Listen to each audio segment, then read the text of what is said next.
வணக்கம் மகளே, நானும் உங்கள் டிஆர்யூ. கங்குவா படம் 1000 கோடி அடிக்குமா, 2000 கோடி அடிக்குமான்னு பார்த்துருந்த சமயத்தில் அது 500 கோடி தாண்டதே பெரிய விஷயம் அப்படின்னு நினச்சிருக்க நேரத்தில், இந்த படம் நல்லா இல்லை, படம் பார்க்குங்க அப்படிங்கிறதுக்கு நம்ம ஜோதிகா ஒரு ரிப்ளை கொடுத்துருக்காங்க. படம் பார்க்க தெரியாதவங்களாம் பார்த்தா அப்படி தான் இருக்கும் அப்படின்னு சொல்லிட்டு இருக்காங்க. அவங்களும் இல்லாமல் பார்த்தீங்கன்னா ஜோதிகாவையும் வச்சு செஞ்சுட்ருக்காங்க நெட்டிசன்கள். அதுவும் இல்லாமல் பார்த்தீங்கன்னா கங்குவா ரிவ்யூவும் ரொம்ப மோசமாக போயிட்டுருக்கு. எவ்வளோ போகுது அப்படின்னு சொல்லிட்டு பார்த்ததுக்கப்புறம் தான் தெரியும். அதுவும் இல்லாமல் பார்த்தீங்க அப்படின்னா தனுஷ், விக்னேஷ் சிவன், நயன்தாரா பிரச்சனை வேறு பெருசாக போய்கிட்டு இருக்குது. இந்த கேப்பில் மறுபடியும் ஜோதிகா சிக்கியிருக்காங்க. இப்போ பார்க்க போகிறது புஷ்பா 2 படத்தோட ரிவ்யூ தான் பார்க்க போகிறோம். புஷ்பா 2 படம் ட்ரெய்லர் இதில் பார்த்தீங்க அப்படின்னா 46 மில்லியன் கிட்ட வியூஸ் போயிருக்கு அப்படின்னு சொல்லியிருக்காங்க. உண்மையில் பார்த்தீங்கன்னா இது ஒரு பெரிய லெவலில் தான் போயிருக்கு.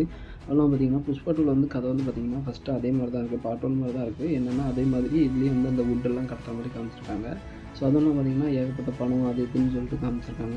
என்னென்னு பார்த்தீங்கன்னா இந்த படத்தில் டோட்டலாக அவர் ஒரு டான் லெவலில் காமிச்சிருக்காங்க. இந்த படத்தில் பார்த்தீங்க அப்படின்னா ஃபஸ்ட்டு பார்ட்டோட இது உண்மையிலே ஒரு பிரம்மாண்டமாக எடுத்திருக்காங்க. ராஷ்மிகா மந்தனாவும் ஆக்டிங் நல்லா பண்ணியிருக்காங்க. அதில் பார்த்திங்கன்னா நம்ம ஃபகத் ஃபாசில் உண்மையிலே வில்லனிசம் வேறு லெவலில் பண்ணியிருக்காரு. இந்த படம் வந்ததுக்கப்புறம் எப்படி இருக்க போகுது அப்படின்னு சொல்லிட்டு பார்த்துட்டு உண்மையிலே பார்த்தீங்கன்னா கோஸ் பம்ஸாக தான் இருக்குது. இந்த படத்தில் ஃபைட் சீனும் வேறு லெவலில் எடுத்துருக்காங்க. அதெல்லாம் பார்த்திங்கன்னா சைனீஸ்லாம் வர காமிச்சிருக்காங்க. இந்த படத்தில் லேடி கெட்டப்பில் வரக்கூடிய சீன்லாம் உண்மையிலே வேறு லெவலில் இருக்குன்னு நினைக்கிறேன். அதில் பார்த்தீங்கன்னா டிஎஸ்பி மியூசிக் உண்மையிலே சூப்பராக இருந்திருக்கும். ஸ்ரீலீலாவோட டான்ஸ் பார்த்திங்கன்னா சமந்த அளவுக்கு இல்லை அப்படின்னாலும் ஓரளவுக்கு நல்லாவே பண்ணியிருக்காங்க.